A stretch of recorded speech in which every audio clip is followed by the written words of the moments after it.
makes me feel sad for the rest. Nobody does it half as good as you. Baby, you're the best. Hi, my name is Erica Dobney, and I taught kindergarten and first grade at BMA from 2005 to 2011. Hello everybody, welcome back to work. What up, BMA? This is Soren. I taught at BMA a few years ago. I taught English and history to the 6th graders. And welcome to Retreat. I hope you guys are already having a fun time. Right. Hi, everyone. For those of you that don't know me, my name is Jen Green. I taught at BMA from 2005, the year that BMA opened, until 2012. I had the pleasure of working with our kindergarten and first grade babies for 7 years. Many of them are, my first class, the kindergartners are going into 8th grade this year. I can't believe it. Greetings, Melissa. Greetings, Team BMA. Greetings from Boston. My name is Christine Landry, and I worked at BMA from 2005 until 2012. I was the principal for the last 3 years, and before that, literacy specialist and second and third grade teacher.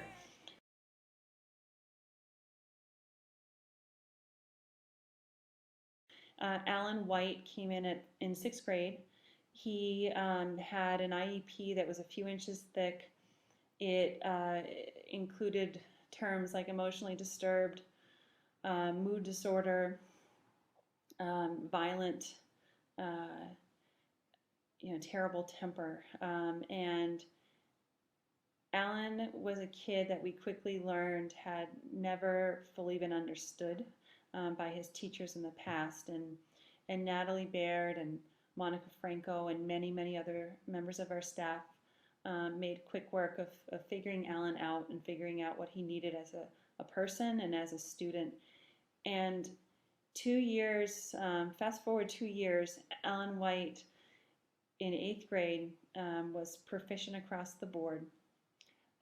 Alan graduated from his IEP, and Alan was a happy kid with a flock of friends following him around. And one of my fondest memories is of my student Faith. She had performed this poem for the MLK Oratorical Festival, went and performed, got stage fright, and came back and said, I want a do-over. Can I do this poem for the class? And she got up there and just poured her heart and soul into the performance. She ran around the room and had hand motions, and it was just so amazing. And it was great to see the way that the students were supporting her, and to see the way that she really just owned that moment. But if I had to choose one, it was probably the last year at my in my class when Riley Cyrus, when I was getting ready to do home visits. I was going to go do home visits of all the kindergarten students, and I said to Riley, yeah, I'm really excited to come over to your house. And she sat there and she was so sad. She was had this sad look on her face, and I said, Riley, what's wrong? And she said, I'm so sad because you can't come to my house.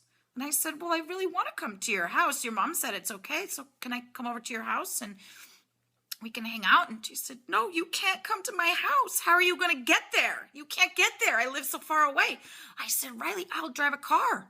She said, you have a car? It was at that moment that she realized I was a human and not just a person in front of her every single day in the classroom. It was really cute.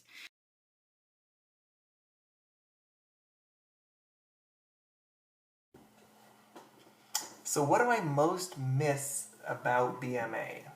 Number one is probably getting to wear all these cool hats, the sweet garb. Still the most efficient, fun way that I've ever figured out to cold call students while keeping your hands totally free. Number two is probably the lunchtime karaoke that used to happen in Miss Saberton's room. I hope that tradition carries on. It was on Wednesdays and it was the best. I want to say one thing that occurred to me when Andrew reached out, and that is you all are very lucky to be here in this room together, working towards this common goal as a group, as a team. I know every year a few pieces leave, a few pieces come on, certain things change, but the idea remains the same. You're all here together, working together, and that I think is a very beautiful thing. And I really miss that. Of course, I miss the kids, but I also miss you, and I miss that opportunity to work together and to figure things out together. And you make your goals, you reach your goals, but it's always together. So that's cool. Congratulations. Have a great year and keep up the great work. I know you will. Bye.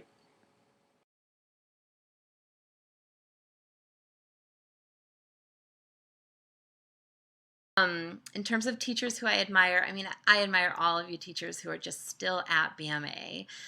It's so critical for students to have adults who they know care about them, that they can go back to and talk to. So I appreciate you all still being there.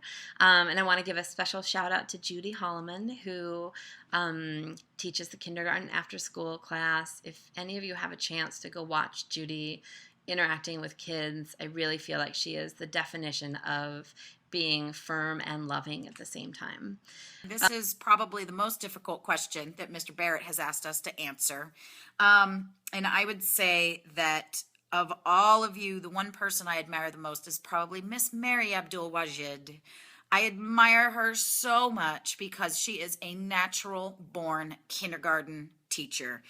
Her ability to teach 4 and 5-year-olds is just a natural ability that I was always very jealous of. And Mary can be in the shower one day and be thinking about what she's teaching that day and how to make it more engaging for her kids. And then she shows up to school and boom, she's chosen the tune of a song that she knows very well and turned it around and turned it into a song to teach content, and all of the kids loved it. And they love her, and she is just very caring, nurturing, has very high expectations for her kids, and the kids just love her. I also really admire all of you that are still at BMA. It's been a long time. You guys have been there for a long time, and the school is just getting better and better as the years go by, and I'm just really stoked that all of you are still there.